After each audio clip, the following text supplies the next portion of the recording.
Welcome to episode 179 of Respawning Fire, the kick-ass irreverent gaming podcast from Affable Idiots. I am Chad Michaelinis. I'm just kidding. I'm holding the pardo, but that's Chad Michaelinis right there. Don't say your name. Don't say anything. Just acknowledge and wave, okay? Wave. Shit, I said wave.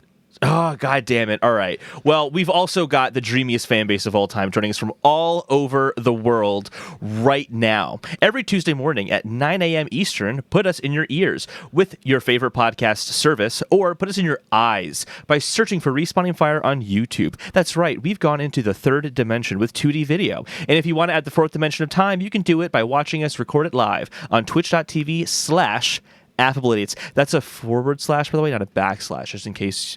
No one has ever used a backslash ever in their lives. Every Sunday at 8 p.m. Eastern, like we're doing right now. Today's episode is brought to you by Affable Idiots, which we'll tell you about later on in the episode. That's it for the housekeeping. We've got there's just not a lot of news this week. I mean, nothing really happened. I thought you said that's a Wachowski thing. I was like, what are you talking about? It's a Matrix? Yeah, absolutely. This is a Matrix thing. But just some information about launch details for a next-gen console that's not the Xbox Series X. I don't know, it's not huge stuff. We didn't get a price. We didn't get any launch games. We didn't get pre-orders opened up. What big fucking deal means.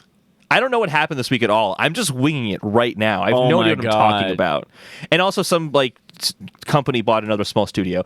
Chad, what games have you been playing this week? Let's start with that. This is winging it? Yeah. It's chicken wing it. Hey, we're playtiming right now. Hi. We're playtiming right now. That was a fast, speedy intro just to get into it. Because I really do want to talk about the really important, huge news that I was being facetious about a second ago. I can't wait to talk about it. I forgot you were being I want to get there. It. I'm very fascist about it. Yeah. I played two things. One, of note, Marvel's Avengers. Why is this of note? Because it's great. Two, I remote played it from my iPad while I was at a beach house all week. That's dope. Technology. 2020 isn't all bad. Two, Super Mario 3D All-Stars Holding came out on Friday. Gonna get down on Friday. I booted that little booty up on my little Nintendo Switch. I went, beep, boop, boop, boop, scoop-doo, Mario. And Mario said, wow, it's a me. And I jumped right into Super Mario 64. I have played 64 before. It has been over a decade. I have played Super Mario Sunshine 0 times. And I've played Super Mario Galaxy when it came out. It has been over a decade. I jumped right back into Super Mario 64, and I said, I'm just going to touch this. I'm just going to touch my little toes in the water here just to experience it again on Switch, and then I'm going to go play Sunshine. And then I got 30 stars, and I cleared out completely 100%ed the first 4 worlds, and I said, I can't just touch this. So I'm BD in 64 right now, as they say, balls deep in 64. Can I tell you, I didn't forget, Mario's face in the beginning of Super Mario 64, how you can kind of pull on it in different directions. I always thought as a kid that was really kind of funny and haha. And now looking at it, I was like, that's one of the most terrifying things I've ever seen in my life. You can disfigure Mario, kids. Let's do it together. And it's like a terrifying low poly version of Mario as well. You mentioned something really important when you introduced talking about Mario All-Stars. I wanted to just touch upon because this is a big deal. It was Mario Sunshine, right? That's what was really important. No, what was really important is that I didn't know that the Swatch could handle Super Mario All-Stars. That's a big jump for a watch to take. Right. Well, that's how they wanted to differentiate well. themselves from the Apple Watch and the new Galaxy Wear series. Yeah, you can just play 3D All-Stars on your wrist on a timepiece. Great idea. Yeah. Great idea. I took a similar approach to you where I'm like, I'm just going to dip in. Similar approach. I went to dip into each of the games just to kind of get past the first level tutorial kind of stuff where it's like, welcome to the castle. I'm going to make you a cake. And I'm like, I don't want to see that stuff. I just want to get past it. Your Princess Peach impression is my favorite thing. It was 100% accurate. I'm going to the castle. Cake. So I did that for 64. I did that for Sunshine. And I did that for Galaxy. And then I'm like, and then I'm going to go back and I'm going to go through all of them in order. 64, Sunshine, then Galaxy. And then I just got to playing Galaxy for the first time ever. My God. It's so you popped good. Your Galacherry. It is awesome. It's fantastic. I absolutely love it. I thought that the kind of spherical walking around a planet, kind of being upside down, would kind of be nauseating in a way, or like too much to handle, because 3D platformers can be kind of tough sometimes, and thinking about space and how far things are away, it works so perfectly. I think I believe in magic. It's incredible. Yeah, I'm this just isn't so the in first love time with this it. episode your assumptions are going to come to bite you in the butt. Does it get ridiculous later on? No, that game is fantastic. It is GR8. Okay. Conversely, So then- Super Mario 64 controls like a trash bag in the wind. Yeah. Oh my god. Just the camera specifically. They didn't update the Oh, camera at God. all. Like it is Nope. clunky as hell, and you can't go up and down. You can basically only go left and right at fixed angles, not even a continuous like angle. It's really not. That did And not you age can well. go in a circle to the right at those couple of times, and then you hit a wall, and for some reason you can't rotate anymore. But if you go all the way back around to the left, you can get to where you were trying to. It's dumb. And just Mario like running in general, like him controlling him when you're running forward, and then you want to try to also go backwards, and he like does a little circle. Like you can't just stop, stare in front of you, and then turn around. You have to like walk in a circle. But let me tell you, Super Mario 64, all those fucking... The thing I love about Super Mario World and all the Super Mario games that do this, Super Mario 3 did it a little bit, but like the secrets, all the secrets, the castle stars, if you jump into this thing, if you do a backflip into this picture, something else happens. All of that shit is just like dripping in Super Mario 64, and I've rediscovered my love of it. I've never before gotten 120 stars, but I think I'm going to this time.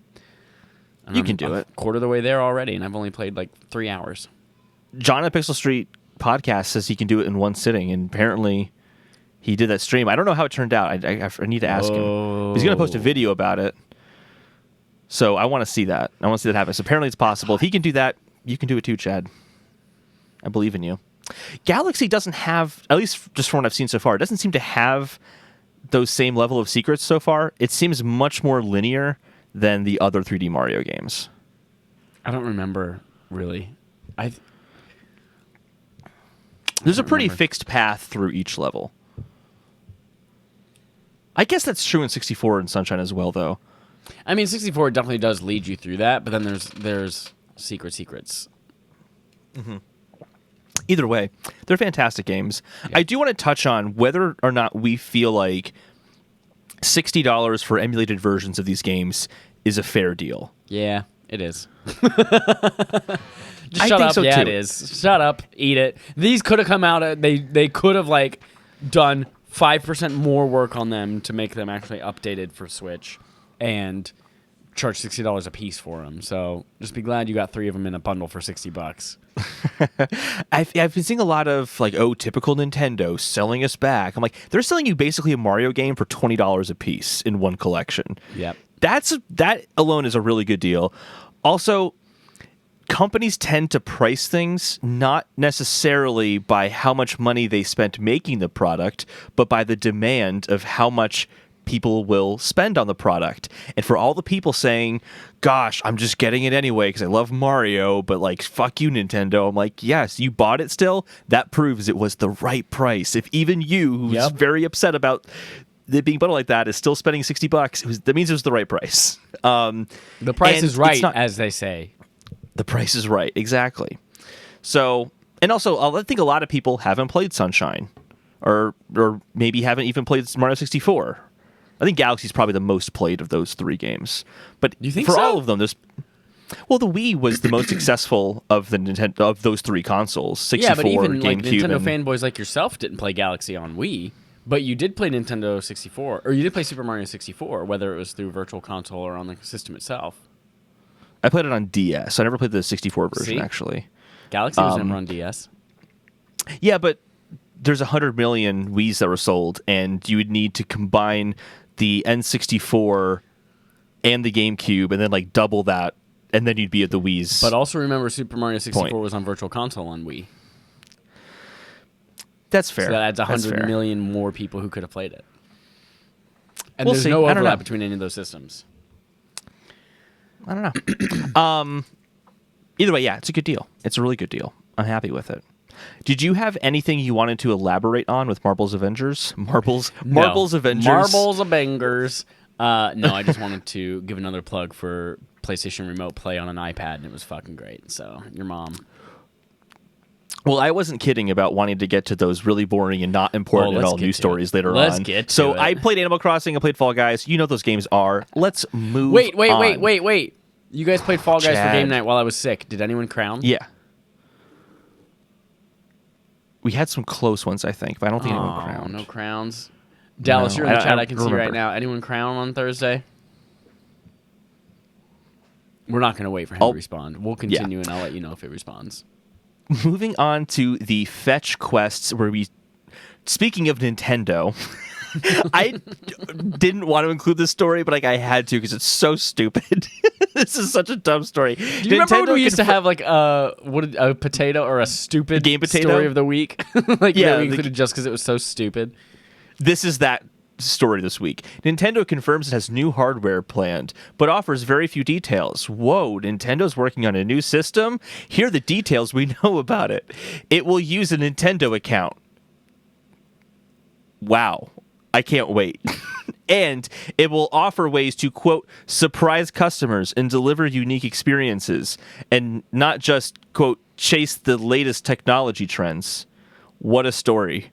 Wow. What a story. Whoa. I know what this is. You know, Jordan Allman at IGN, there was a ton of shit that happened last week, and that's what you decided you had to go with.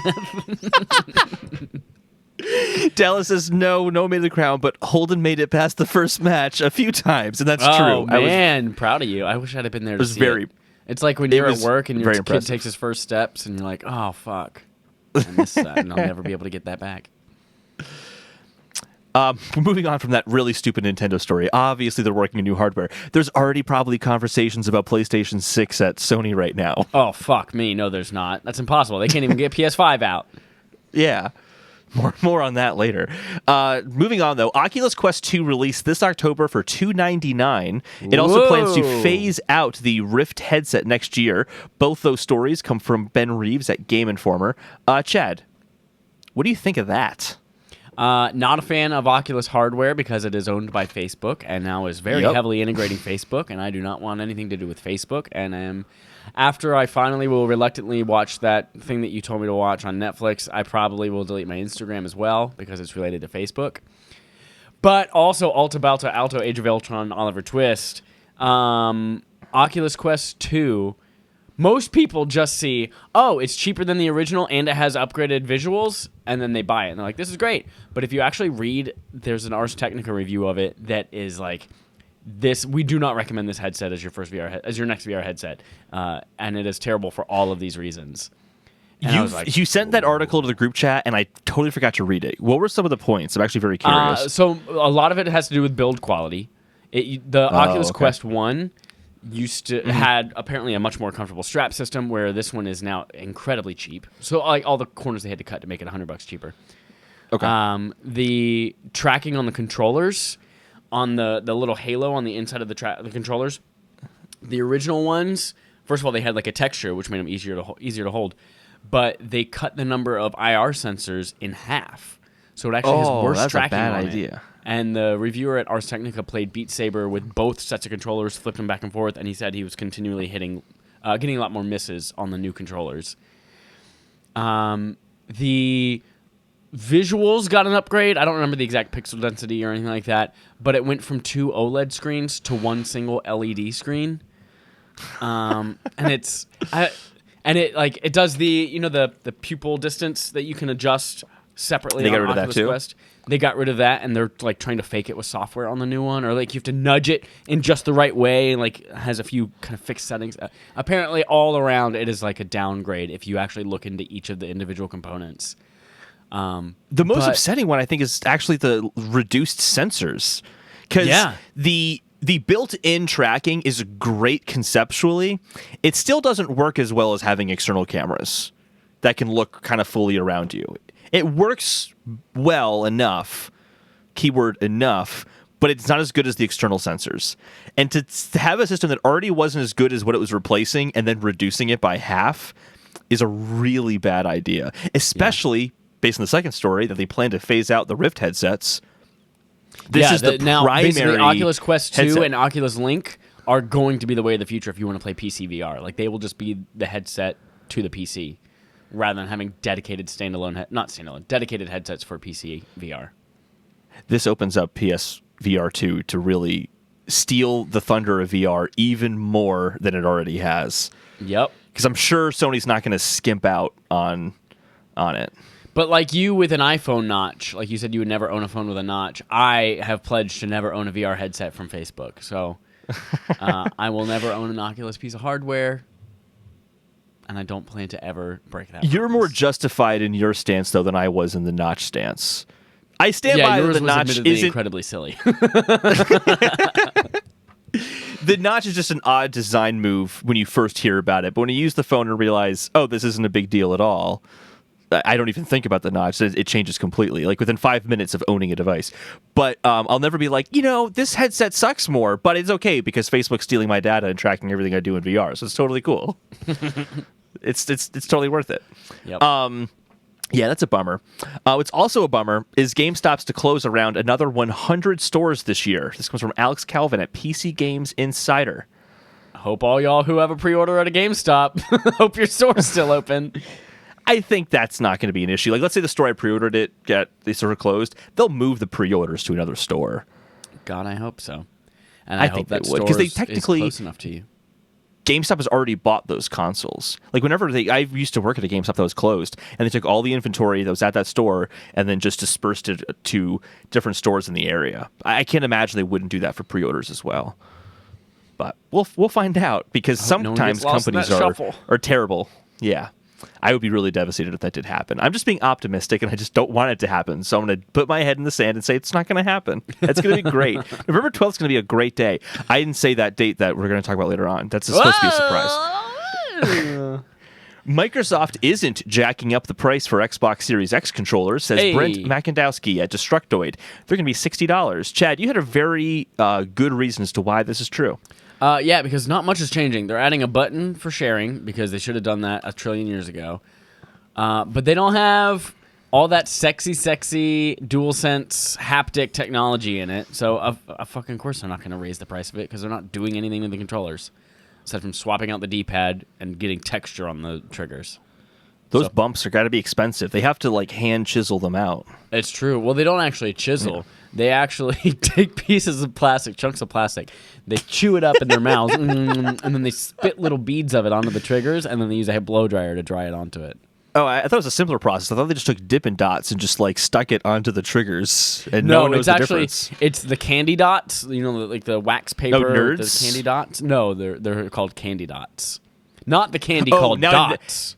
Now I know what you're talking about. Yeah, because dots aren't like dots; they're more cone shaped, right? And they're gummy. But these are the ones that are like stuck onto the paper, and they took those, licked the back of them like a stamp, and then put it onto the trigger. And then again, the blow dryer. Blow dryer is a very important part of that. Yeah, but they tested everyone for COVID before they licked that and put it on your controller. Just to be they very actually clear. Didn't, because it was going to take more than 3 days to ship to you, and it can't live on a surface for more than 3 days. So. We're going to move on to the Microsoft Quest log now, speaking of Microsoft, because this story is pretty fucking huge. It's big. It's a big old story. All right, Microsoft acquires Bethesda Softworks in a $7.5 billion deal. This comes from Nicole Carpenter at Polygon. There's a lot of questions, I think, around what this deal means still, but we have a pretty good idea of we have somewhat of an idea of what's going on. So basically, all Bethesda games will be coming to Game Pass on Xbox and PC for day one, just in every time in the future. That's awesome. The purchase also brings the number of Microsoft's creative studio teams from 15 studios to 23 studios, which is also just really fantastic for Microsoft. So this is awesome. That said, Bethesda Softworks games will continue to be self-published, Brianna Reeves at PlayStation Lifestyle says. Actually, Brianna Reeves didn't say it. She's quoting Pete Hines, who in an open letter said, Not you, Brianna's a liar. We're still Bethesda. We're still working on the same games we were yesterday, made by the same studios we've worked with for years, and those games will be published by us. So basically, the branding for Bethesda's not really going away. What that means for like E3s or Bethesda E3 showcase still, I have no idea, but we'll find out. Then Jason Schreier tweeted out an article that he wrote with Dina Bass at Bloomberg. And the important thing to highlight is kind of what he tweeted out. To answer the question everyone is asking, which is about exclusive Bethesda games on Xbox and whether that's going to be how that's going to work, Phil Spencer tells Dina Bass that Xbox plans to honor the PS5 exclusivity commitment for Deathloop and Ghostwire Tokyo. Future Bethesda games will be on Xbox, PC, and other consoles on a case-by-case basis. And then in a smaller thing that's... I think it's still important to talk about, then we'll discuss everything. Bethesda teases the largest engine overhaul, and Todd Howard gets adorably mushy, says Liana Rupert at Game Informer. Quick quote here, then we'll talk about it. This is a quote from Todd Howard. With each new console cycle, we evolved together, from bringing mods to consoles with Fallout 4, now over 1 billion downloads, to the latest technologies fueling Xbox Series X/S.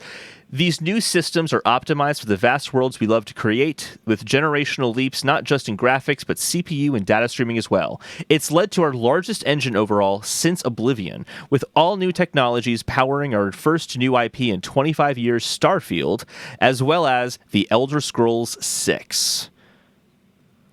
Technically, it says The Elder Scrolls Vi. You're right. Right. Roman numerals, they're not a thing. Holden, this is the largest thing that has happened in a long time in gaming.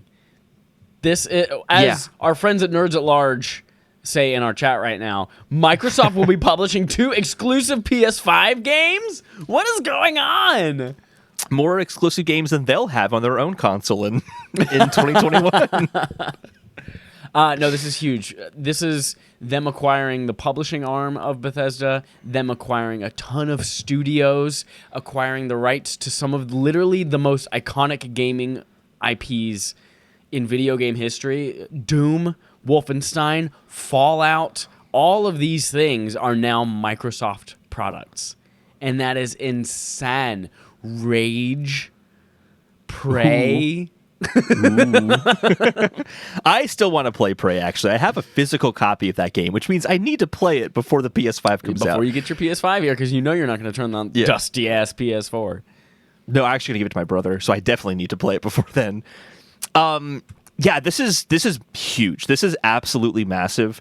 There has not been a bigger purchase or acquisition in the video game industry ever. Like, this is the biggest one. And to my knowledge, at least, maybe something like the 90s or 2000s happened, but like recent memory, at least, like nothing. This is absolutely massive. Even outside of this, like most acquisitions and most purchases have been like, we acquired a studio. We acquired a team of people to come work at Microsoft. This is acquiring, how many studios is it? 8 studios and a publisher all at once? Well, it's a brand that had its own E3 conference for several years. Right. Like it's a huge brand.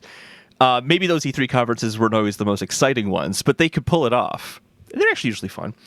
So there's something. So we were talking about this earlier. I think we kind of have a different view on kind of what this means for Xbox.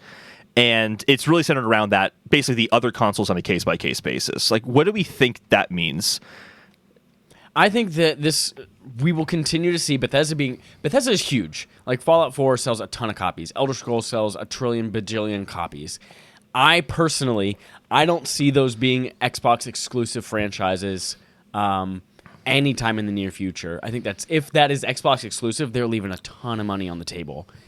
So I do think that we'll start to see Elder Scrolls and Fallout like tentpole major numbered releases going forward across multiple platforms. But if you see like Fallout New Vegas or Wolfenstein Youngbloods, like those spin-off titles, those I think will 100% be Game Pass exclusive, Xbox exclusive. Like, you won't see those on other platforms, and that will entice you to play those there. But I think as part of part of my thinking behind that, and everybody's saying, and you included, were like, just like, well, why make the deal then? Like, why buy them if you're going to continue to put it out? And I think it's to bolster Game Pass. My whole view on Xbox in the last 6 months is that their messaging is not consoles. We're selling all the most boxes that we can. We are selling Xbox as a service, whether that's xCloud or Game Pass. And this is now making, again, the things that defined first-person shooters with Wolfenstein and Doom, and what defined open-world RPGs with the Elder Scrolls games, these are now in perpetuity on Game Pass. These are now going forward, day one releases. You're going to have these on Game Pass. And at that point, it's not about saying, do I want to play this on Xbox or do I want to play this on PlayStation? It's, well, I already have my Xbox for $25 a month that includes Game Pass and Xbox All Access. Or I could pay $70 to play this on my PlayStation 5 outside of the cost of the system itself. It's that's how they're going to win the audience, I think, is through Game Pass and through having these amazing AAA experiences on it. Yeah, the thing that we both agree on is this is a huge benefit to Game Pass. In the scenario where it still releases on PlayStation, it's still a huge benefit to Game Pass. I think people have kind of viewed the studios that Xbox is buying as, they're kind of more like AA kind of smaller games that they can release more frequently and kind of keep Game Pass going. But this is, no. These are massive, huge AAA, maybe quadruple A games that... No, they're not buying anything Buzzwords. Buzzwords. To entice people to come to Game Pass. I think that's absolutely a huge part of it. It's Game Pass is the spearhead of Microsoft right now. It's like you said, it's driving everything. I do feel like it's still in their incentive to keep those games exclusive, and I think the reason is there's a few reasons. One is that yes, they can charge $70 for that game on PS5 and also make the money there, or they can get people who own a PS5, don't have an Xbox, to just buy that on xCloud and play it that way, and then Microsoft didn't lose money selling a box. They just got people to just buy Elder Scrolls anyway and then stream it that way if they so chose, or to do it through Game Pass. And to do through Game Pass only for Elder Scrolls, which is a game that people do spend thousands of hours playing and won't just play for a month and stop. They now have $15 a month for several months for just that one game people want to play potentially. So I think they actually are keeping that money on the table by making it exclusive. So I think there's that part of it. But the case-by-case basis, I can also see where that would mean, like you said, Doom is coming to all the consoles because it's so huge. I can see that as a possibility. I think that just looking at Microsoft's practice of what they have made multi-platform from their own library of games, it's usually smaller titles. The thing that, like Cuphead, no one's going to buy an Xbox for Cuphead. But Cuphead might get those players to think, Microsoft makes some really cool, fun games. Maybe I should consider getting an Xbox later on. But if you've already put your big players, Elder Scrolls and Doom and Fallout, on the other consoles, then why does someone want to go buy that box? Why does someone want to go buy that game on Xbox when they can already buy it on Sony, and Sony's going to get the 30% cut and Microsoft won't in that case? So I feel like, they don't have to do the 30% cut anyway, but you know what I mean? They get more of the money. So I feel like because of xCloud and because of that, anyone can play it anywhere. It doesn't have to come to PlayStation for them to make a boatload of money and keep it available to everyone else. It keeps people in their Xbox ecosystem regardless. But, there's the Minecraft argument of Minecraft was a multi-platform, but it was already multi-platform. Hellblade was already on PlayStation. The exception of it came to Switch after the Ninja Theory deal with Microsoft. I think that, in that case, it's like Cuphead and the Ori games. It's a smaller game that can entice people and get them interested in the next Hellblade game, which will probably be exclusive to Xbox Series X most likely. Either way, whichever scenario plays out, this is absolutely massive. And Nerds at Large here in the comments put a good thing in here too. I also think this could be a setup for a big Bethesda comeback. They have been overall struggling recently, and that Microsoft money and support could bring them back into the elite of the industry. Absolutely. Well, that would also have to mean that they have to make good games. Oh, shit. Hot take. No. When it comes to Bethesda, just personally, I'm not a Bethesda fan. Like, I looked at their whole catalog today of things that they make, and I was like, oh, man, that's crazy. That's a whole huge get. And I looked at it, I was like, those are all a lot of big names in gaming, but I don't identify with any of them. I played Doom Eternal this year, and I liked it a lot for what I played, but I wouldn't go back and say, oh my god, that's a must-play game. And then all the other shit's like Fallout, janky and broken as fuck. Elder Scrolls, janky, broken as fuck. 76 specifically. Yes. Oh my god, yeah. And they all just don't interest me. Their playstyle, the quality of the games is just not up to snuff for me. But I don't know whether Microsoft's money being thrown at them will help fix that. I feel like that's across all of their studios. Like that's what they aim for. It's kind of almost a little bit of their identity. And if you play a game and it doesn't have that jank, you're like, well, this isn't really a Bethesda game, and people don't want it anymore. So I don't know. It could be a comeback, but I have a feeling, especially with Bethesda Softworks still publishing it, it's going to be more of the same, just under Microsoft's umbrella with some added benefits. Yeah, I'm curious. Because it's not like Bethesda was hurting with money. They were doing pretty damn well. So, yeah, it'll be curious to see how it plays out. But regardless, we're both in agreement that this is still a huge get for Microsoft. Like, I agree with you. I like Fallout 4. It's the only Fallout game I've played. It's a fun RPG, but it's That's not the only one you played? Yeah. From the way you were gushing about that game, I would have thought you were a Fallout fan from birth. Like, you came out of your mom with a Pip-Boy on. I had a great time playing it, but I don't have experiences with the other games in the franchise, which maybe is why Fallout 4 was really fun for me. And everyone else is kind of like, oh, it's just more of the same. But even with that great time I had, like, I don't think it was one of the greatest games I've ever played. It's not in like my top 10. It's not in that upper echelon for me. It was just a really fun RPG in a kind of a cool. It was cool to see like the Boston Commonwealth, places that I've been to and are pretty close to me, but in this dilapidated post-apocalyptic setting instead. But yeah, like Doom, I started playing Doom Eternal this year, and I loved Doom 2016, but I wasn't feeling Doom Eternal as much. I'm not really a big Elder Scrolls fan. I've only played Skyrim, and I put like 15 hours and was just like, okay, I'm done. Like, I'm fine.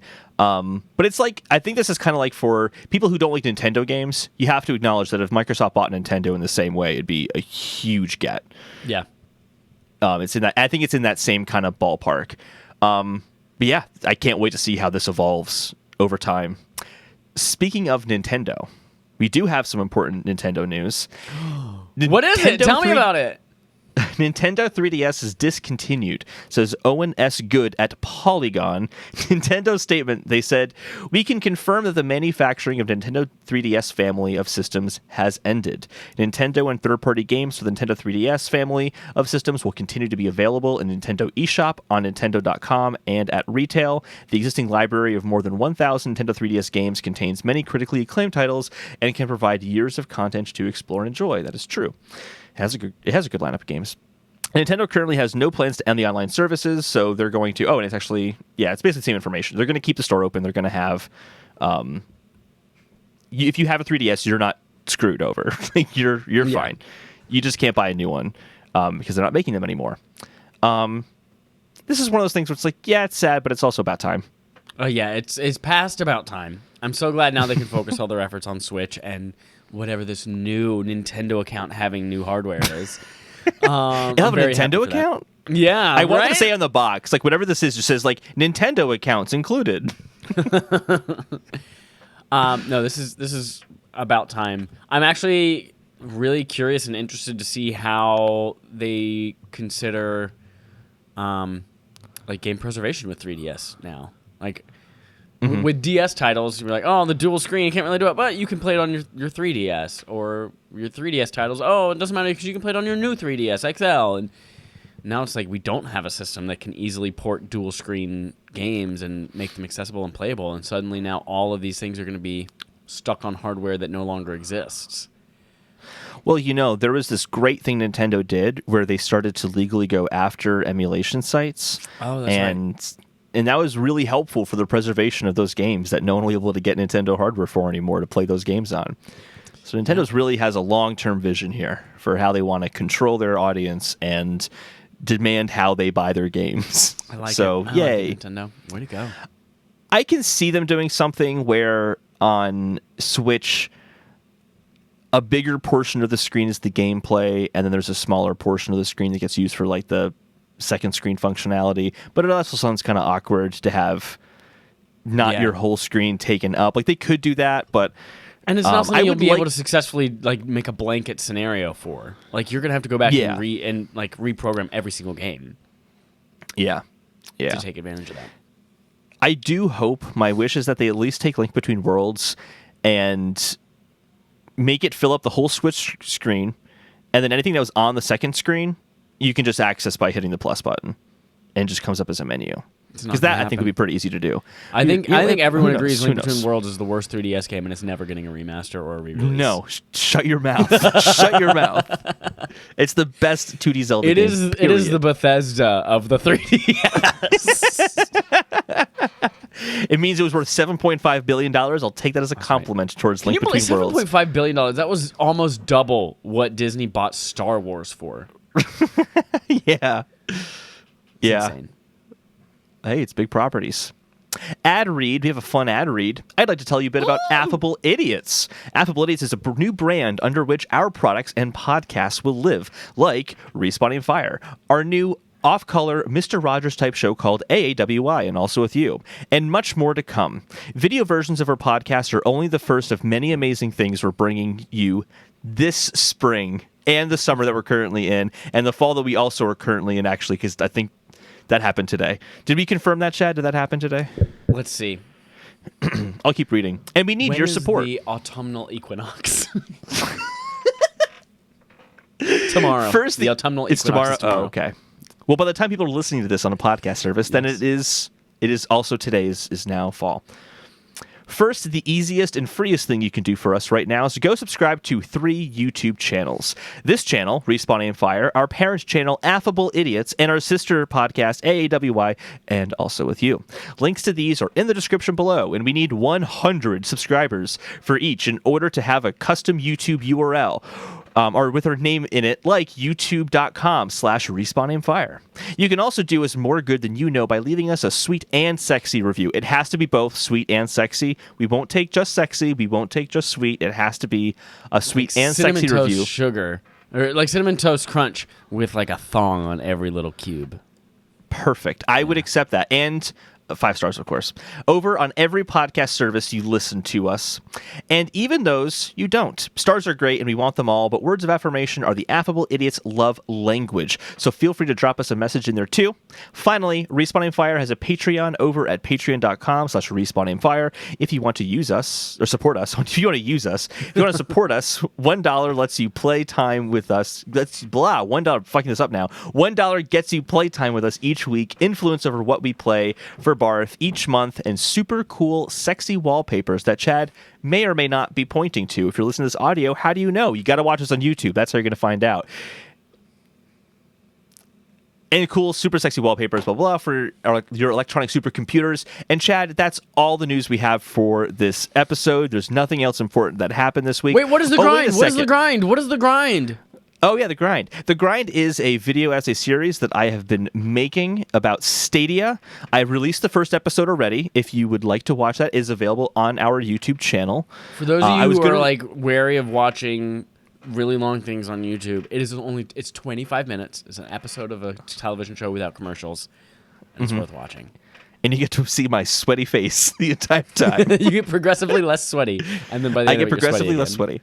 I decided to take a walk while I was recording, and so it's actually recorded out of order. So the final clips are actually the first things I shot, and then midway through, I'm like, I need to go for a walk and just stretch my legs before I keep going. And I came back, and I'm like, shit, I gotta post this soon, so I gotta just record me being sweaty. Who cares? The ideas are the same. My sweatiness doesn't change the ideas, Chad. It's true. It just means I'm passionate about them. That's all it means.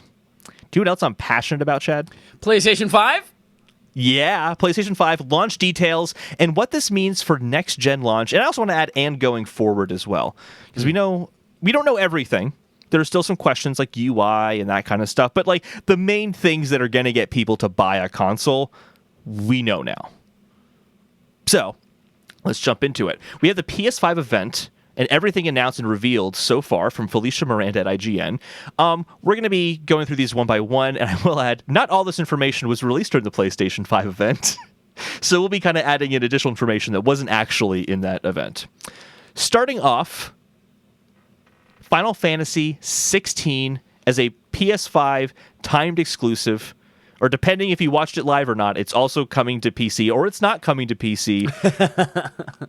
That was really confusing. But Chad, I read a lot with the ad read. You talk now. Final Fantasy 16. What? First of all, what a huge get for Sony. We talked about it makes sense. Like I could see it happening, but like to actually see it come to fruition and see it being revealed at a PlayStation event that it is PlayStation exclusive. That was like, what? It is a jump back. Like we've had some futuristic Final Fantasies. Like we had the Cyberpunk with Final Fantasy 7 remake just got out. Final Fantasy 15 had like fucking cars. I don't remember the make of the car. Was it Rolls Royce? I don't remember. But everyone had like phones and shit. Or it was, it was modern times. This is taking it back to like medieval times when you're fighting with like straight up chainmail on and swords, and it looks like another return to Final Fantasy form from yesteryear that I'm so excited to play. The designs, I didn't gather a ton of information from the trailers. I just mostly geeked out and had a boner the whole time. But the blood was gone from your head. You couldn't even think straight. Yeah. So it's like apparently it's around the crystals again. Surprise! Final Fantasy game about crystals.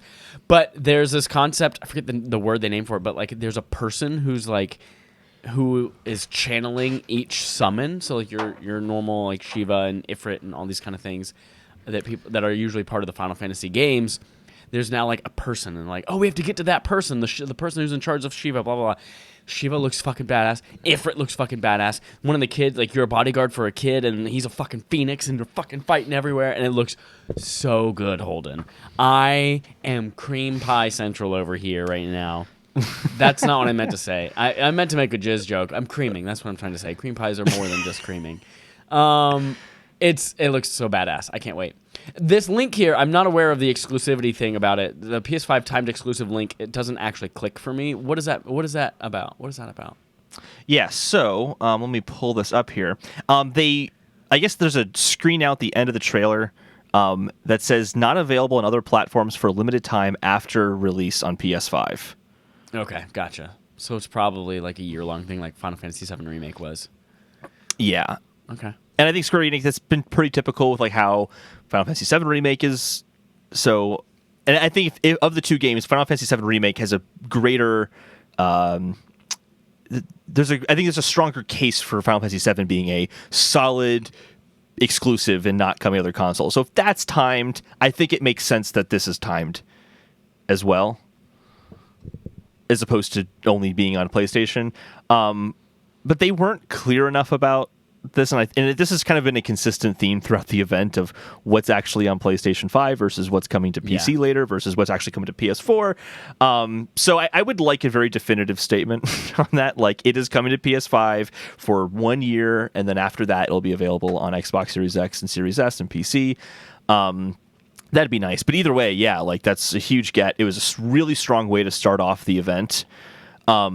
One thing I thought was interesting, and this is a really nitpicky, very stupid thing to say, and graphics don't matter. I'm not saying graphics matter.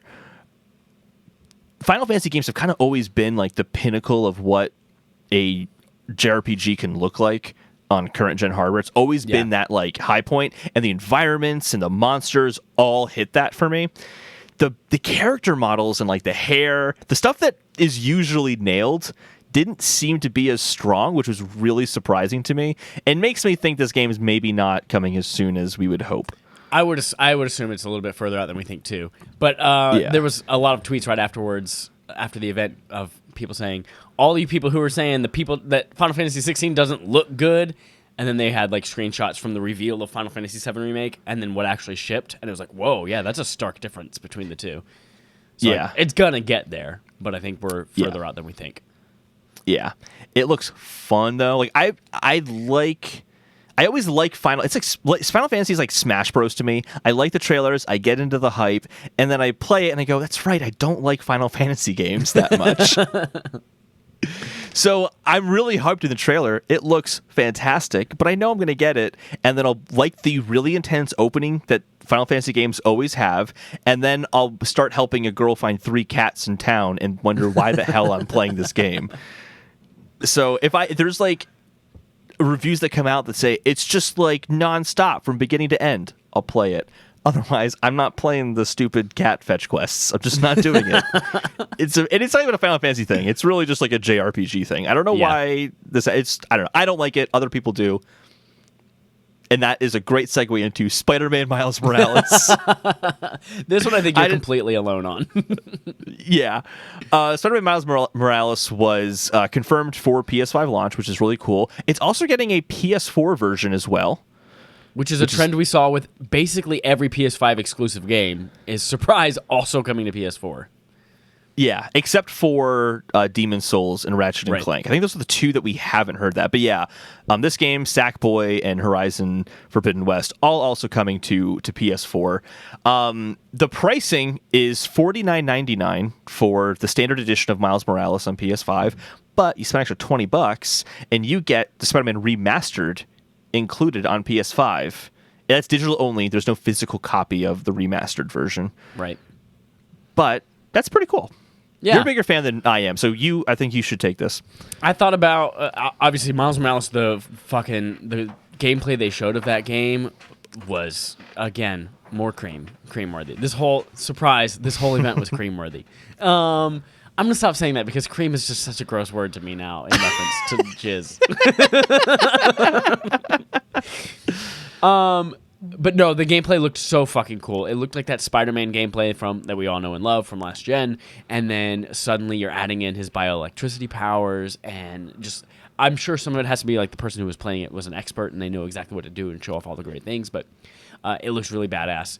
I am excited to see that Spider-Man Remastered is included with the extra edition, that it's available for PS5.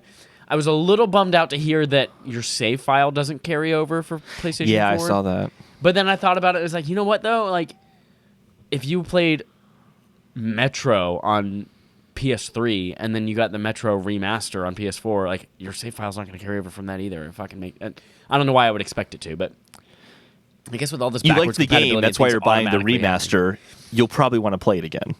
Yeah, so I'm thinking like that could be another like easy platinum, and by easy I mean like 40 hours again to platinum Spider-Man Remastered. But I don't know. I kind of would like to just jump into Spider-Man Remastered and swing around and just see what that updated city looks like, which I guess you can do in Spider-Man Miles Morales. So fuck me.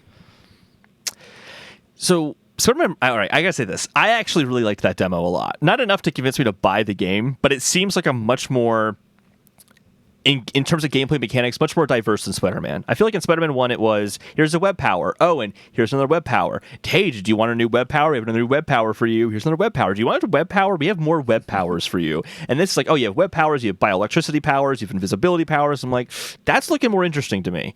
The combat looks much more dynamic as a result. It also looks crazy fluid. Like there are points where I'm like, this is a cutscene, not gameplay, right? Because those camera angles are real fancy. It does look really good. It's very impressive. And the really impressive part is when I watched the gameplay, I was watching with Brent. Hold on. Yeah. Okay, sorry. So you were saying it looks more diverse than Spider-Man. Spider-Man is webby Cocoa Puff, and this is zingy vizzy. Exactly. So I was watching it with Brent, who is at Porkchop 1864, I think. I don't know. It's 118 YT, 1864, 8 Mile, all of those things. I was watching it with Brent, and while watching it, I just out loud said, wow, that is what Spider-Man footage looks like on a PlayStation 5. And then to find out it's actually a PS4 game really makes the Halo Infinite demo that much worse. Turns out Phil Spencer was right. You don't necessarily have to hold your games back in a huge way to do cross-gen. However, he didn't pull it off as well, at least in the case of Halo Infinite. Maybe the other games it will be different. But this is cross-gen, and I was still convinced that was next-gen footage by watching it during the event. So that was impressive to me. So yeah, we had been saying for months, there's no way you can make a game for next gen systems and current gen systems and not be held back somehow. And like, as you mentioned, Halo Infinite was like proof of the pudding. Like, yeah, this is held back. Let's shit. Looking at that ogre. But yeah, this means that you don't have to. You can make really beautiful looking stuff. Even Horizon Zero Dawn or Horizon Forbidden West. Yeah, looks incredible. Coming next year to PS4. The only ones that we know of that are not coming is Demon's Souls and Ratchet and Clank. But Ratchet and Clank looks like it's like fundamentally game design wise can't do it. Not necessarily. Yeah, because the SSD. Exactly. Not necessarily a graphics or fidelity kind of thing. With Spider-Man, because I'm assuming this is probably largely built off of, like, Miles Morales is largely built off of the first Spider-Man game. It's probably how they turned it out. And I'm assuming we saw all the test demos of like this is what the new SSD will look like. It was always Spider-Man being demoed, so I imagine that engine was like the first thing that they ported to PS5. And so it's what they've been optimizing and making look and run really great for the last 3 years. And I think that explains how it could be cross-gen, because when Mark Cerny was talking about the benefits of the SSD, a lot of the things he was talking about was referring to how worlds are made. You don't have to make the corridors or the elevators. And if you're building this game based off of a PS4 game, like, nothing in New York City screams it has to be on a PS5 SSD. Like, the open worlds like that have been able to exist before. I think what are probably, and I'm just totally speculating this, what probably is going to happen is that there'll be richer animations and things like that because they can load them in faster on PS5, and that's maybe why this looks so much smoother than the PS4 version may or may not, live up to. I don't say live up to, that's not fair. They're two separate consoles, and the PS5 is obviously the superior one, but you know what I mean. Like, we won't see those really fancy animations. There was a rumor a while ago that the PS5 version of Spider-Man, one of the big things was going to be a larger amount of animations to make it feel more fluid, and I think that was largely confirmed by the demo that we just saw. In the case of Horizon Forbidden West, though, that game I was so convinced was next gen when I saw it. I'm really curious how that world is going to play out. Is it going to be made PS5 first, including the world design? Does that mean there will be like loading screens when you get to certain areas on the PS4? Or did they make it so that the world will work on PS4, but there's going to be a higher level of animations, kind of like in Spider-Man, to make it really smooth? Like, there's maybe less trees and stuff around, like, so it doesn't have to load in as much. Like, what is that difference going to look like? I'm very curious now, because just like the Spider-Man demo, that Horizon trailer we got in June, that looked totally next-gen to me. Yeah. So I'm really curious. Speaking of excited about, more Harry Potter game coming. More cream. Harry Potter Hogwarts Legacy. The rumors of the leaked, totally not faked trailer that only came out 2 years ago turns out was real. We all knew it was real. It was one of the worst kept secrets ever. Can you believe it's been confirmed. almost 2 years since we saw that leak? Yeah. Mm-hmm. It's bananas. Chad, what did you think of this trailer? Looks fucking dope as hell. It is. So you're, again, all the things we knew. You're playing in the 1800s. You're in the Hogwarts. You're assigning to a house. You get to kind of pick what classes you're going to go to and be a cool-ass wizard and fight trolls and dragons and all this kind of stuff. I love that it's not linked to, like, you're not probably Harry Potter's great-great-great-grandfather. The way that they kind of pitched this game is that I think it's going to be it's an open-world RPG, they've confirmed. Mm-hmm. And I think it's going to be more of a choose your house, choose your person, your gender, your ethnicity. You're going to choose all this kind of thing and make it your own world. I don't know. I didn't really quite get this for sure from the trailer. Like, if it's going to be like an MMORPG, if it's going to be something online and like everyone's at Hogwarts and you can all team up to take on the Triwizard Tournament together. You can all like that would be fucking cool if you could take on dragons and go fight Dementors in Azkaban together. Like, that would be fucking awesome. And I think they're kind of missing out on something. Like, they're missing something if it's just a single player experience, because being able to customize your character that much and then not interact with anyone else seems like a miss. But I don't know if that's in the cards or not. This was kind of a look at the world and the enemies and all that kind of stuff that you're going to be playing from a very high level, and I'm so pumped. So pumped. I'm so ready for a AAA Harry Potter game. And one that's not based off of a movie where it has to come out at a certain time. Even though I actually liked the Harry Potter games I played that were licensed games, but I was a kid, didn't know any better. I might play them now and realize they're complete garbage. But it's cool that it's its own standalone thing. I just had this thought when you talk about the Sorting Hat and like choosing your house. Here's a cool idea. What if the beginning of this game, like the tutorial of this game, is that moment where you get off the train and you're walking up into Hogwarts, you learn a handful of things along the way, and based on your actions and how you treat NPCs and how you just how you manage to get there, that will determine what house that you're in. Because it's not really like in the books and in the movies, it's more like you put the hat on and it kind of reads you and determines what house you belong to. Yeah, you have a little influence over it, but you have a little influence, yeah. I think that would be really cool. I would kind of like that. That would be cool. And games have done I would stuff restart similar. the game 35 different times until I got the right house, because I would not play an entire game as a Ravenclaw. Oh, there would be so many articles like IGN, how to pick your house and make sure that you don't get into Slytherin. Right. That headline will be everywhere. Be good stuff. Speaking of, if you're in Slytherin, by the way, you're probably a fan of the Resident Evil games. And I wrote in Resident Evil.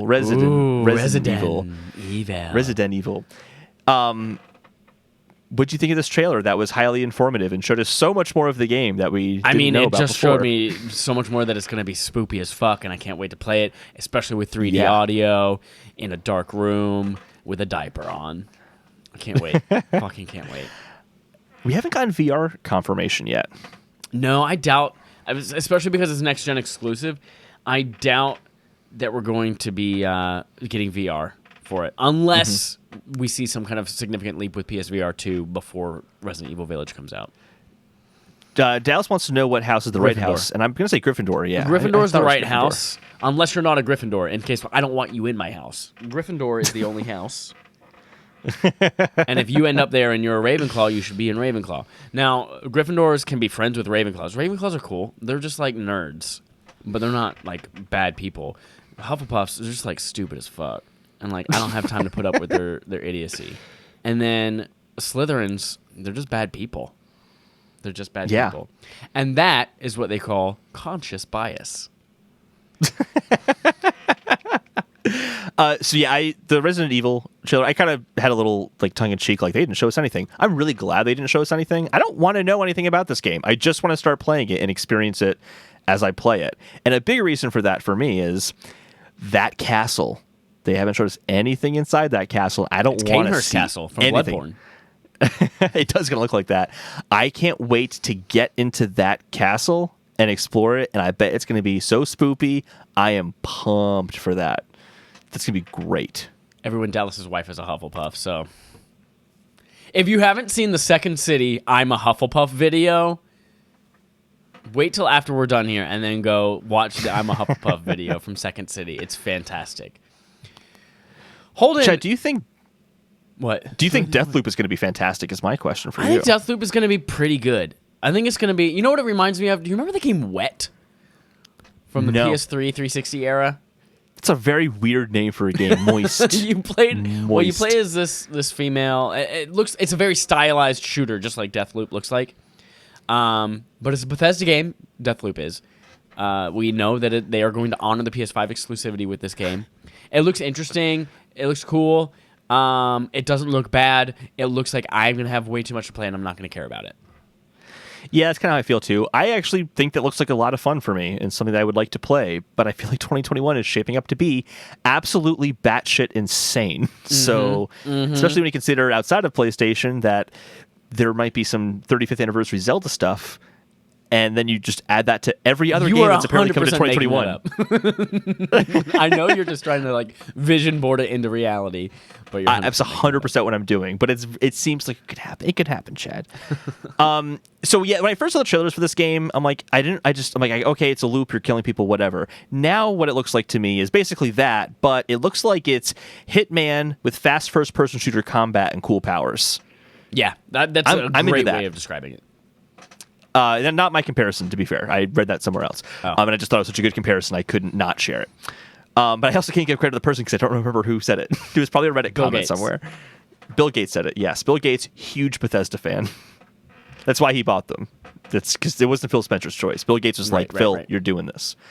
So yeah, definitely looks pretty interesting.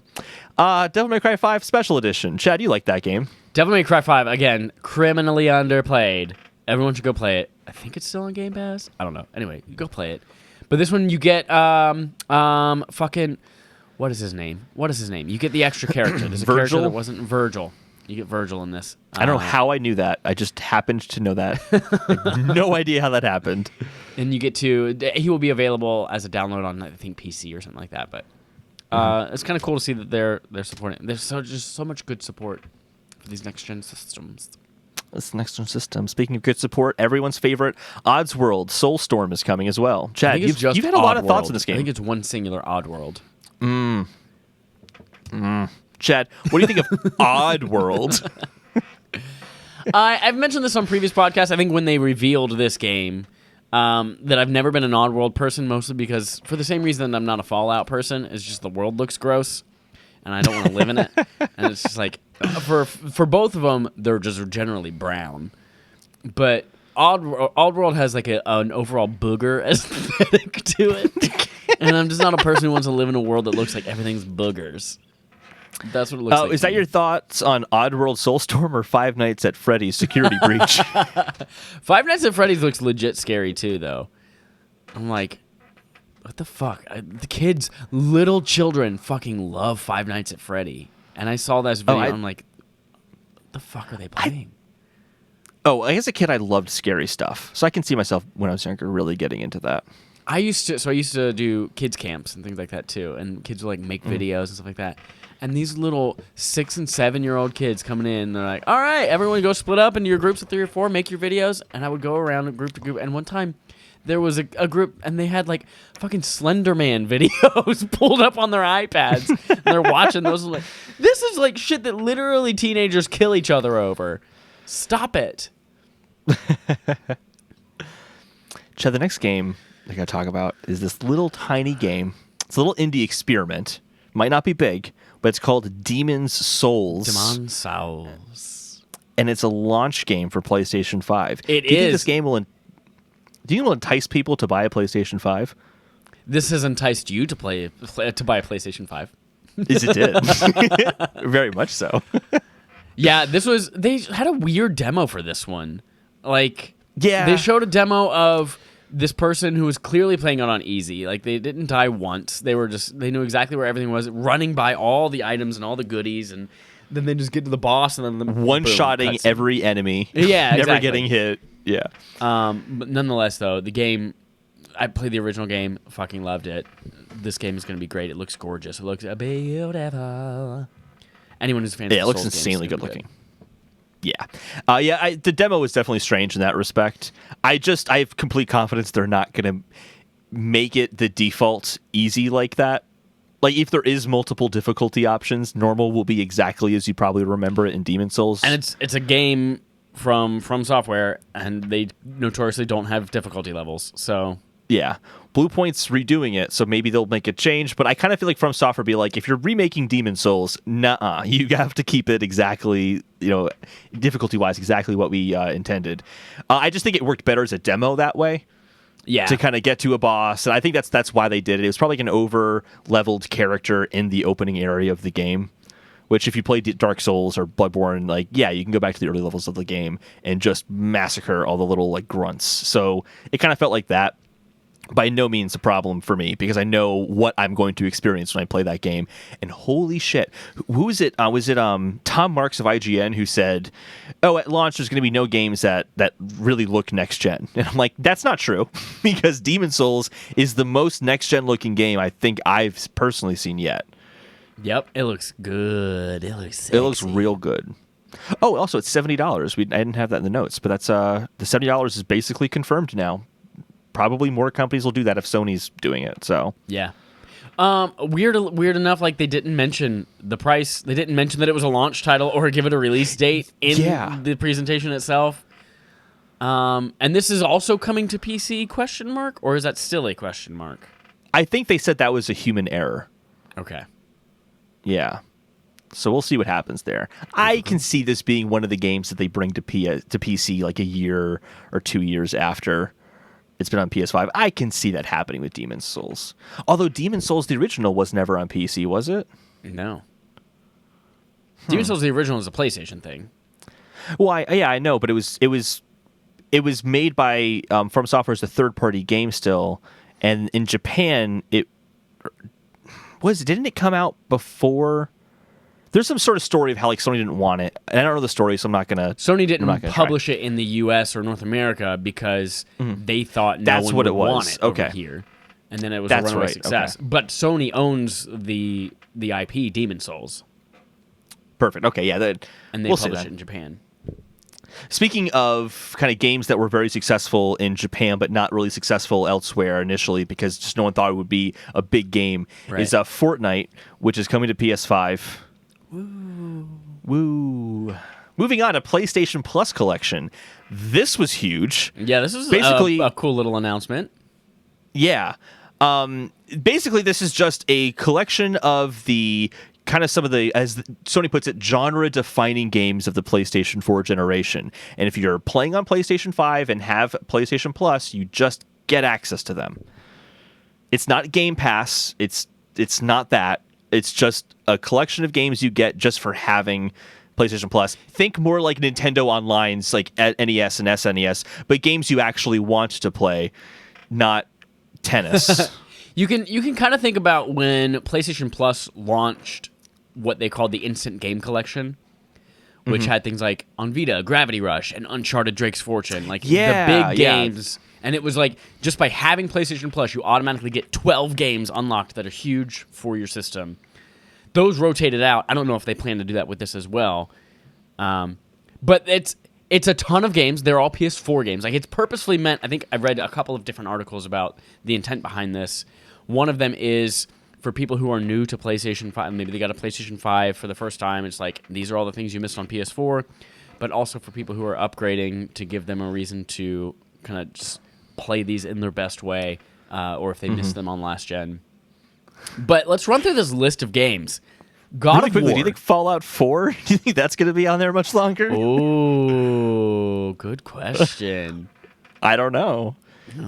God of War. Microsoft likes to honor deals, so maybe. Who knows?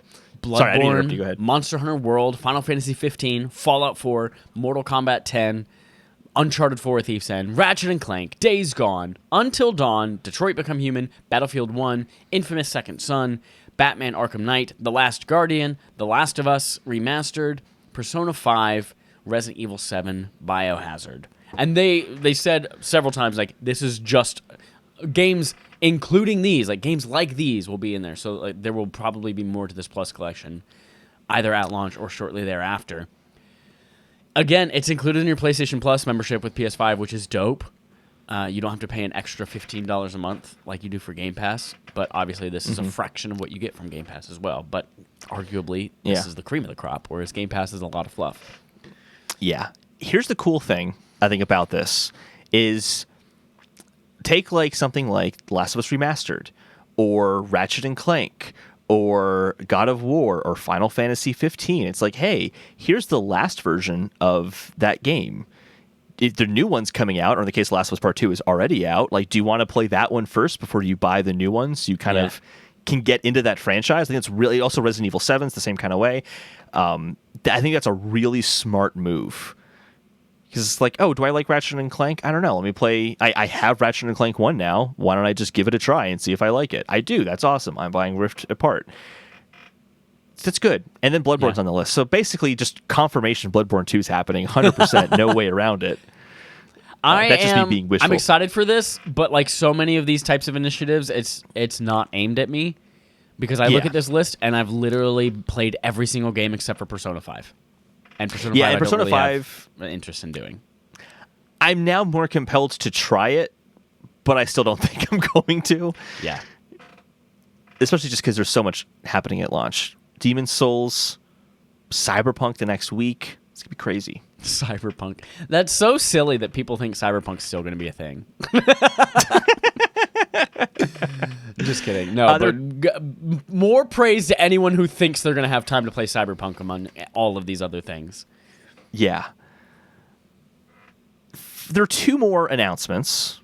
I actually just want to jump to the last one first. Okay. And that's at the very end of the show. They said God of War 2 is happening. Is it God of War 2 or just God of War Ragnarok? We really don't know yet. They said Ragnarok is coming, but that was more of a tagline than it was a title. So we don't know what it's called yet, but we know God of War is coming, and it's coming next year. Yeah, 2021, baby. Which Dallas totally proved me wrong. He was 100% right. We were disagreeing on whether or not they would show God of War. I still don't think they had to. Oh, of course but not. Because they did not have to. As you saw from the pre-order debacle, they did not have to show God of War 2. They would have sold out no matter what. But considering it's coming out next year, it makes more sense why they would show it off right now. Yeah. To at least say it's coming. There are people saying it's going to get delayed. And I'm like, I feel like if they're putting a firm date as 2021 on it right now, I think it's coming next year. I think Naughty Dog is the only scenario where games just get perpetually delayed. That does happen a lot with Naughty Dog, actually. Like with the does, but I don't think that's really happened with the other studios. They're usually pretty good about it, but we'll find out. They've also had time. I think that game came out in 2017. It's been 4 years. 4 years in a pandemic. 6 Yeah, seasons 4 years in a movie. pandemic. So that was a huge announcement for sure. But the most important announcement of the entire event was, of course, the price and release date, which Sony still has not mentioned yet, and they really need to mention the price and release date. It's coming November 12th to a few regions, and then the rest of the world November 19th. It's going to cost $3.99 for the digital edition and $4.99 for the physical edition. Chad, thoughts? Go. Oh, man. Everyone thought when Xbox Series S came out here, like, we're $2.99 and you get next-gen SSD and architecture and blah, blah, blah, blah, blah, and we can output it 1440p. Everyone's like, holy shit, that's the best thing ever. And then PlayStation was like, yeah, but for $100 extra bucks, you actually get a next-gen system. And I was like, what? What? That's so crazy. Yeah, with this extra $3.90, with this extra $100, like you get up to 8K output whenever that becomes a thing. You get true 4K. You get 120 frames a second at 4K. You get all of this crazy ass shit. You get the processing power, the GPUs, the animations, the particle effects that you're not going to see on Xbox Series S. And it's insane that they were able to hit that price point. I have no idea how much of a loss they're taking. But digital being $3.99, physical being $4.99. That's huge. So they are matching or undercutting Xbox on their Series X, and they are just slightly more than the all-digital Series S. That's huge. Yeah. The pricing is great. And like it's really, first of all, it's the same dollar price as when the PS4 came out, but because of inflation and things like that, technically this is more affordable than the PS4 was when it came out, adjusting for inflation. So, and considering I think we all kind of went into this generation thinking, guys, we just know these boxes are going to be crazy expensive. Yeah. Obviously, this is a chunk of change to put down, obviously, but I think this was, the best it could have been. Considering the really advanced hardware that's in there, I'm really happy with this.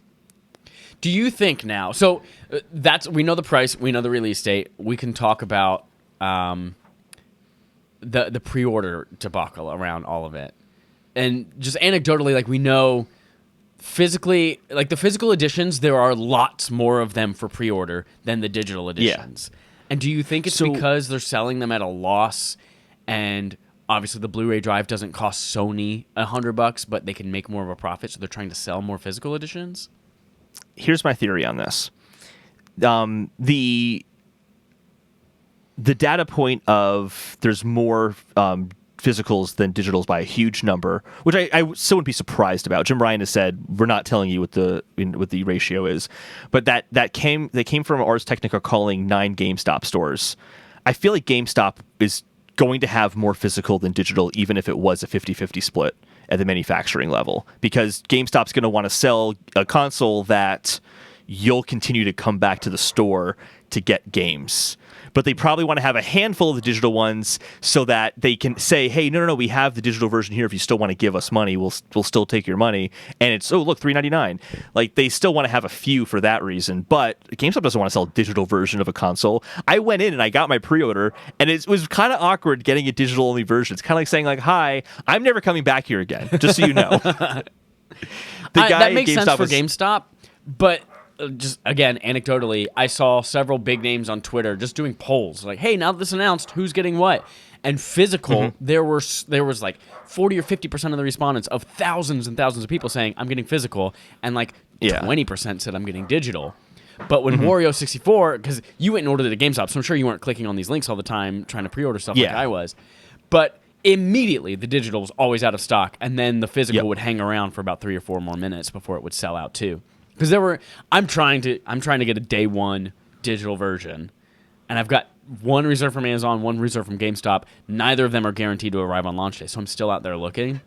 But there were several times where I could have just gotten a physical one because it just stuck around, and it was like digital sold out right now, but I could just get a physical, but then I'll just be unhappy with it for the rest of my life, and it's like jumping into an arranged marriage. And so, like, I feel like GameStop, that's that a fair theory point. makes sense, but seeing the outturn on Twitter and then seeing the pre-order scenario, I think they are producing a ton more physicals than they are digital.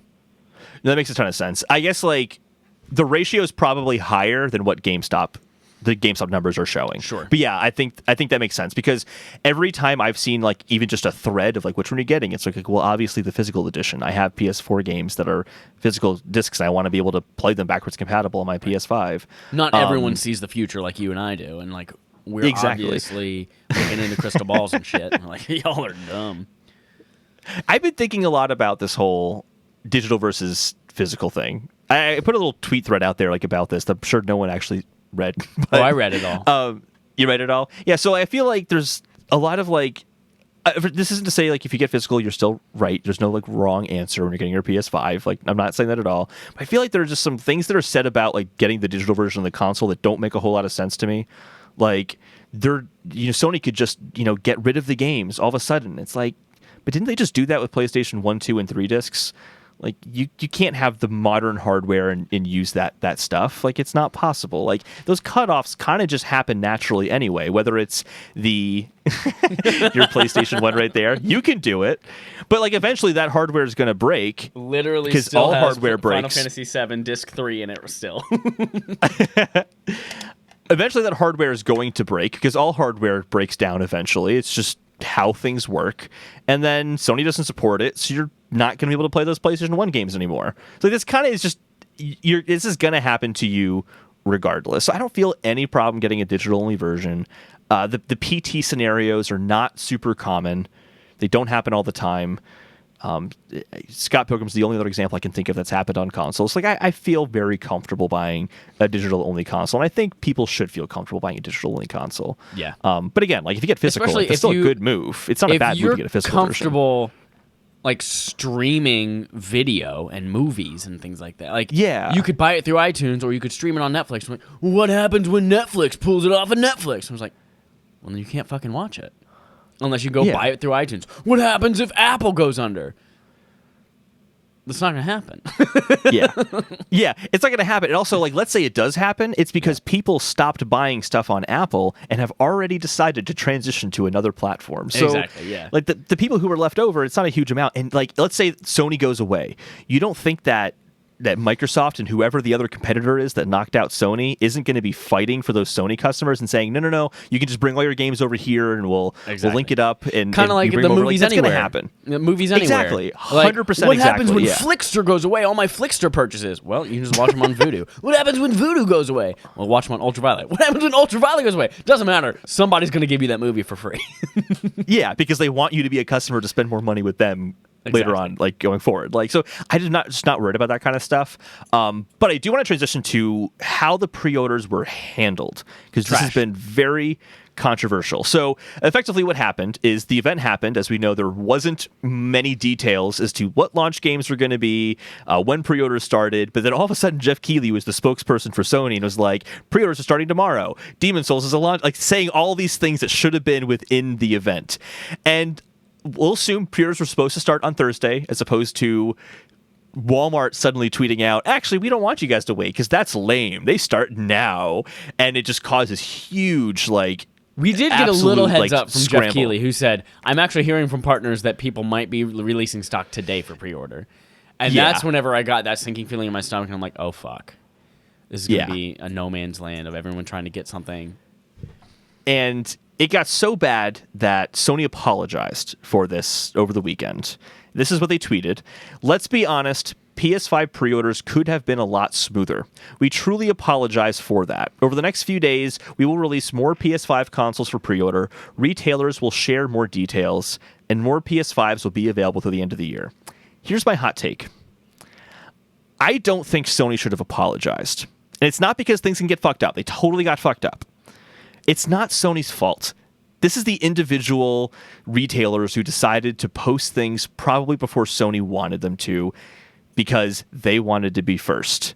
I don't think Sony should apologize. I think Walmart should apologize. I think GameStop should apologize. All of these companies should be apologizing. Sony, I don't think Sony told Jeff Keighley, we're going to start pre-orders tomorrow, and then went to the retailers and be like, psych, just do it right now. Pull the plug, or push the button. I don't think Sony would have done it because they don't benefit from that. But these individual outlets do because, Walmart has it? Well, I'm not going to wait for tomorrow. I'm just going to get it right now. I agree with you that it is not Sony's fault. I buy into your theory that, they were supposed to start on Thursday, and then Walmart's just like, fuck it, let's go now. And that's why you saw everyone, like, they didn't all go live at the same time. They staggered over, like, 20, 30 minutes between each retailer as Walmart went live, and then everyone's freaking out. Like, and then they sell out, and then Target's like, well, fuck. We can't let Walmart have all the attention, and then Target went. And then shortly thereafter, Best Buy went. And then shortly before midnight, Amazon went. And it's like... So it's definitely the retailer's fault, mostly Walmart. Thank you, Walmart Canada. That tweet was ridiculous. That was really dumb of them. Yeah. But at the same time, when people aren't looking at this and saying, oh my God, I can't believe I didn't get a PlayStation 5, Walmart sucks. They're saying the whole PlayStation 5 pre-order is a whole fucking mess. PlayStation should have done something. And if you look at it from the other side of the coin, like Xbox's is going live tomorrow on the 22nd, and they are going live at a specific time. They clearly did something to talk to the retailers, whether it's scare the shit out of them and tell them if it goes live early, you're going to die. Or I think that was a big part of it. So like Sony could have done something from their standpoint to make sure that retailers don't break the street date, have some kind of consequence. And at the end of the day, they are responsible. Like, it's their console. It's egg on their face whenever people can't get it and play it whenever they want to. So I understand why they gave the apology, and I think that they needed to from a PR point, but I do think that makes a lot of sense. You're totally right. You're right. They should have apologized, but so do the retailers as well. But I think you make a very good point. Sony does need to apologize because people look at it as Sony's thing. And it'd be kind of shitty for Sony to be like, we're not apologizing. Walmart, you fucked up. That's not going to be a very PR thing to do. I think the other side of this pre-order thing is I think a lot of people are upset about how this handled. And I think something important to consider is there were going to be a lot of upset people anyway. There's going to be a lot of upset people tomorrow when Xbox launches their pre-orders and they sell out really fast and people can't get them. This is kind of a normal pre-order thing, but I think that it's going to happen. They can handle this better. Like, there was the article that came out today that says GameStops are reporting that they only have about half the quantity of Xboxes available than they had for PS5. So, like, when it comes out tomorrow, they're going to sell out immediately. Yeah. Absolutely. What was I going to say again? I forgot. Maybe you're going to transition to the whole Apple thing? No. Oh, yes, the Apple thing. Yeah. So Apple does pre-orders better than anyone else. Though they sell out immediately, just like a PlayStation 5, but they let people keep ordering and then just say, hey, now if you order, you're going to get it in this date range. And they keep extending it up. So I think that gives people peace of mind. It's kind of like, oh, shit, I didn't get it for day one, but at least I know that I'm getting it, as opposed to this, if you don't get there right now, we're going to cut it off, and then no one can get one, and we're never going to tell you when they're going to come back again. It's just a really crummy way of doing it. I think it's to create artificial demand so that people go, oh, it's available right now? I don't fuck it, I'm just going to get it. But I think it's kind of shitty, and I think they need to not do it.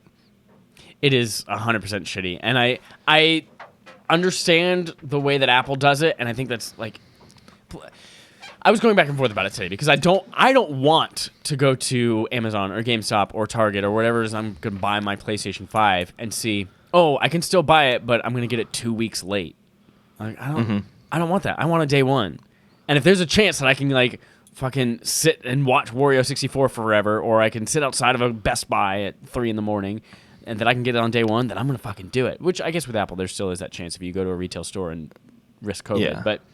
But these are fundamentally like different types of products. Like PlayStation 5 provides you a new type of experience you can't get on your current hardware. Whereas most of the time with Apple products, they're incremental upgrades. That, like, it'd be nice to have it that first day to be able to do whatever cool new bell or whistle, but like you can still continue to use your old one and experience most of the same things. So well, only there's a lot Sony you're believes missing. in generations. Microsoft right. doesn't believe in generations, so You're right. this is just an incremental improvement that's taken 7 years to make.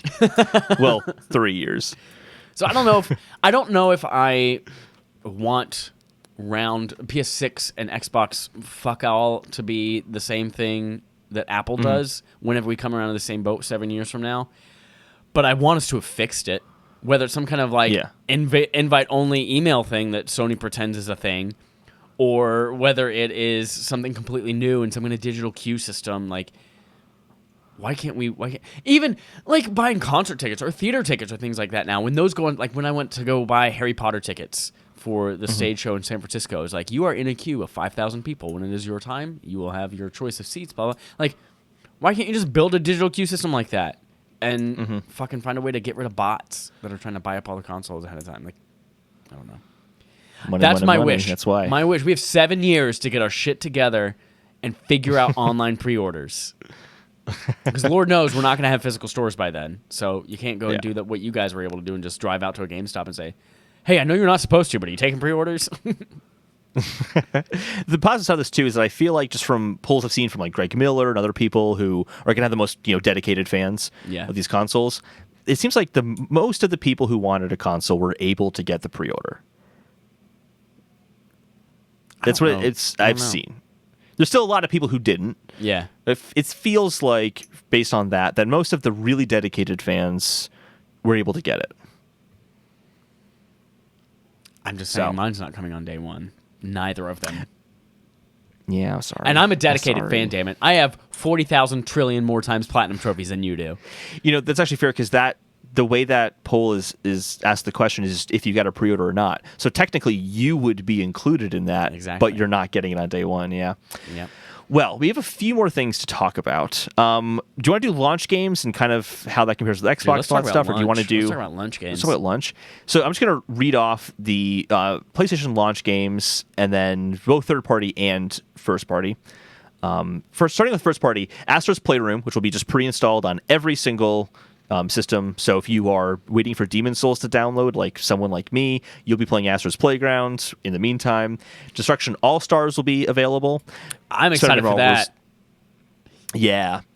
Marvel Spider-Man Miles Morales and the Ultimate Edition, both going to be for launch. Sackboy: A Big Adventure will be there for launch. That will also be on PS4 like Spider-Man.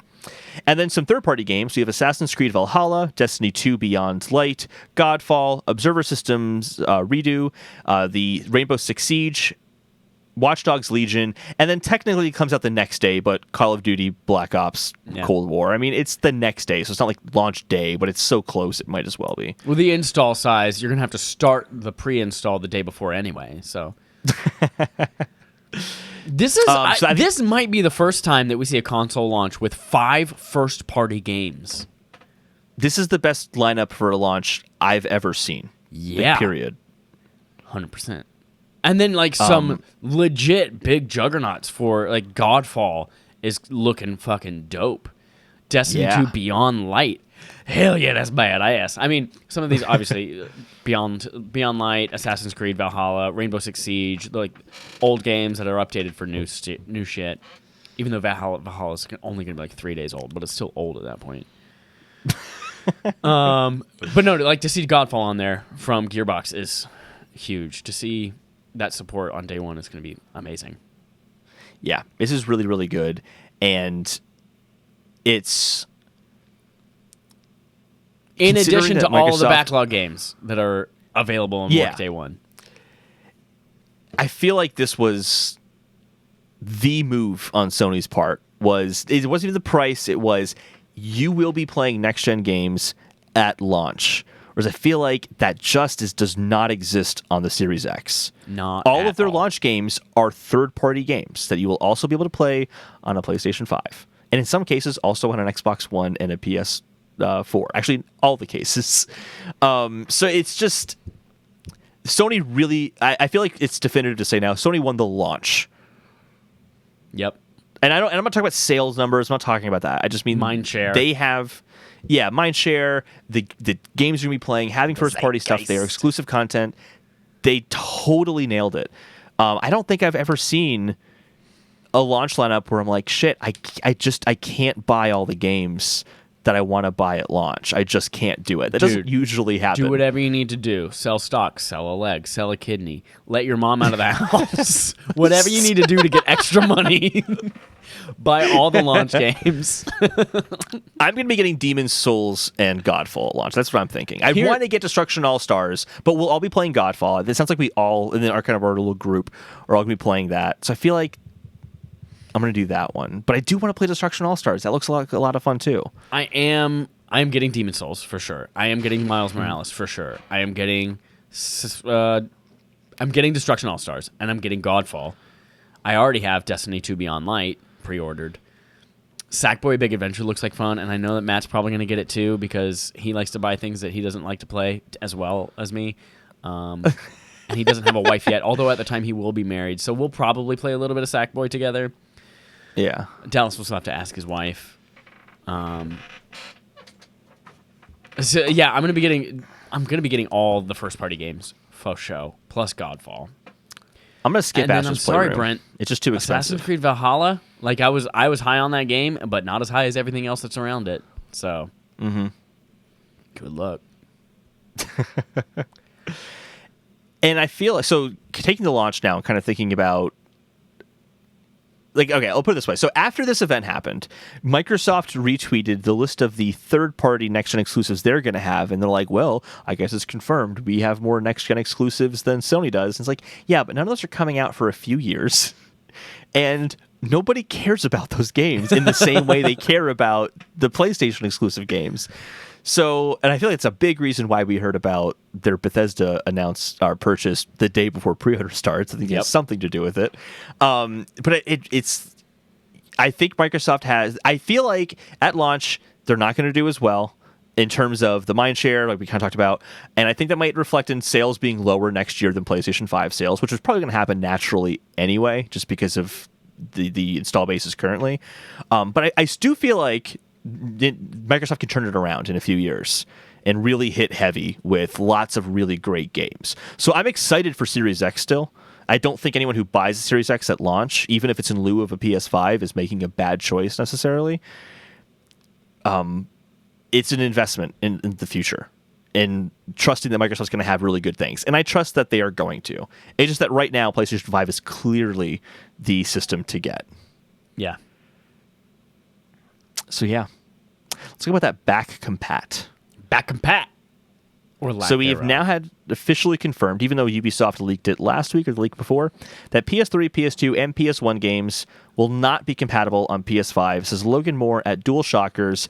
99% of PS4 games will be available on PS5. I wrote PS4 games will be available on PS4. That's technically true. Yeah, PT will not be. There you go. PT. That's why it's 99%. Yep. Yeah. So, are you bummed by this? Are you not bummed by this? I Were you am expecting bummed by it? this. I'm still not convinced that they won't be on there sometime in the future. But yeah, it's just like, fucking do it. Just fucking do it. Just let me play my whole library of games on one system. Although at this point, no, because I have a ton of PS1 classics digitally. I just don't have anything PS2 digital. It can't be that hard. I know the cell architecture is difficult, but it can't be that hard that PS5, with all that power, cannot emulate a PS3 game. I feel like the engineers who made the cell architecture will probably have an easier time creating emulation tools than people who didn't create the cell architecture. So they're going to have an easier time than anybody else. So if anyone can do it, it's Sony. Yep. But yeah, I think that will be more of an obstacle for them than PS1 or or PS2. But yeah, I can see how this is a bummer. I'm curious if this is just because they were so focused on PS4 and testing those games, because those are probably the games people are going to be playing most when you're talking about backwards compatibility, at the moment at least. But they wanted to give PS3, PS2, and PS1 kind of a fair shake. Will it just be that they're going to have PS Now has all the first-party PlayStation games from like PS1, 2, and 3, and that's why they're holding it back right now, because they want that announcement, 2 years down the line or something. I don't know. But yeah, it's kind of a bummer. And I think you're right. Like they didn't have the giant backwards compatibility push that Microsoft did, where they dedicated a ton of time and resources to making them all happen. And now they were kind of playing catch up and like, we just got to make sure PS4 works. We just got to get that out the door and make sure it works. And then maybe now that that's done and they can finally breathe, and who knows, maybe in the next couple of years they'll explore PS3, 2, and 1 and it'll work, but I hope it does. There's no excuse for PS1 and 2. If a PS1 and 2 game can't run on next generation hardware, then we have a problem. So I think that they can definitely do it. It's going to happen. But overall, I think that they totally killed it. They did a great job. They killed it. Kill him.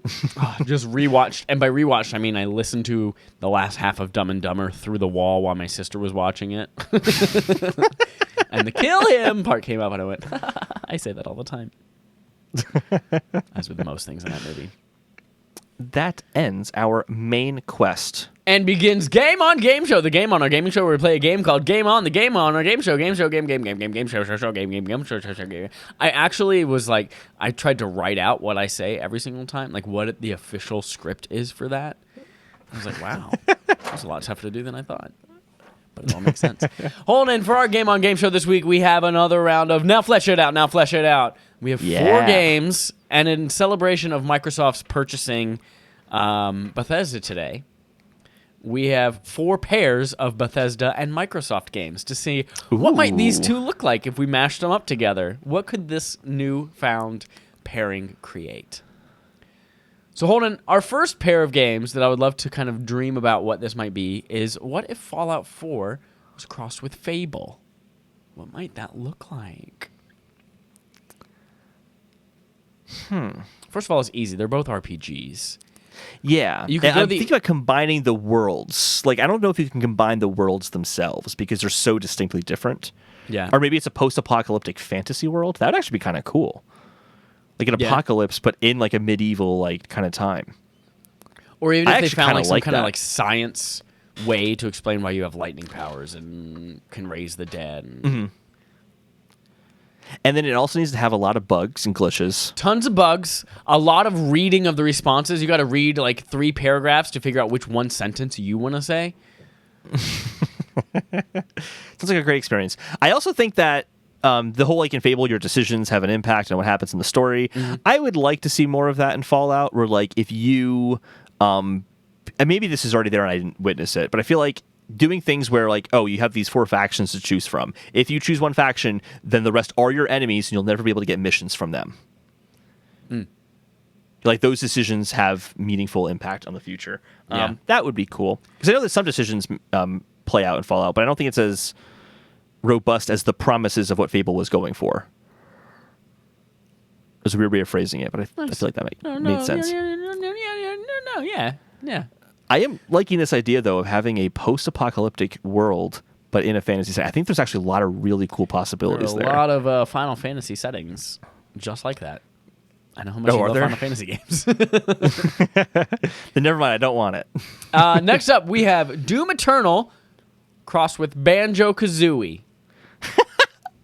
I thought you were going to do Doom Eternal and Halo. And I was already kind of setting up this is what that could look like. What the fuck? I have no idea what you could do with Doom Eternal and Banjo-Kazooie. Okay, actually, I know exactly what it is. Here's what it is. Okay. You're playing Doom, okay? And you have the collectibles and shit that you have to find by doing cool parkouring and that kind of stuff, right? But you get little factoids each time that you get one of those collectibles. And then in the final mission of the game, you go to a game board where you have to answer trivia questions about the collectibles as you go further on. That's the crossover right there. There it is. I love it. Or You just fucking start in the beginning area of Banjo-Kazooie where you're learning all the tricks, and you just rip Bottle's eyes out of his head and then just, like, smash him in half, and then your sister comes out and she's like, oh. You rip her ponytails off, shove them down her throat. Game over. Game over. Next up, we have Wolfenstein, crossed with Ori and the Blind Forest.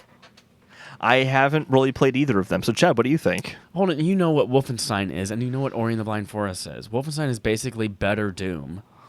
Ori and the Blind Forest is I don't agree with 2D that. platforming perfection with cute little characters and emotion and heart and light. So here's the worst version of this game possible, right? Mm-hmm.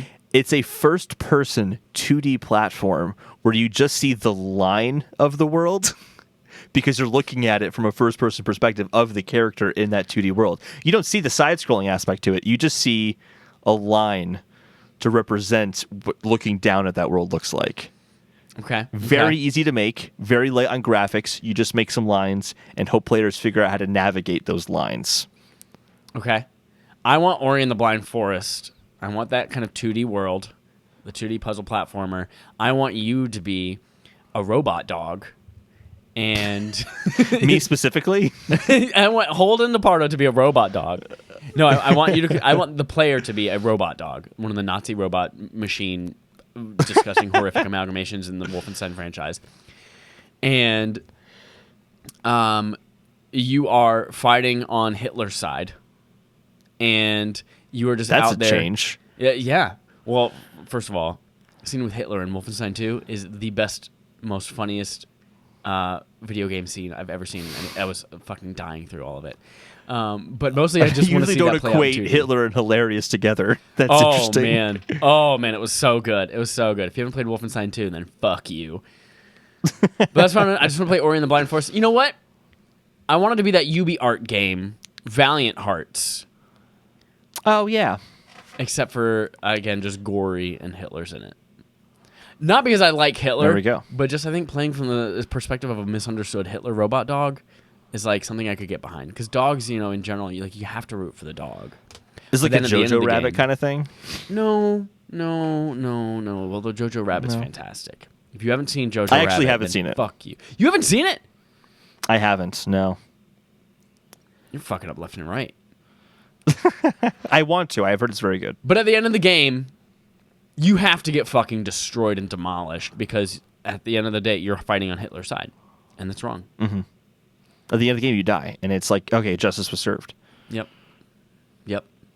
Then we finally have Elder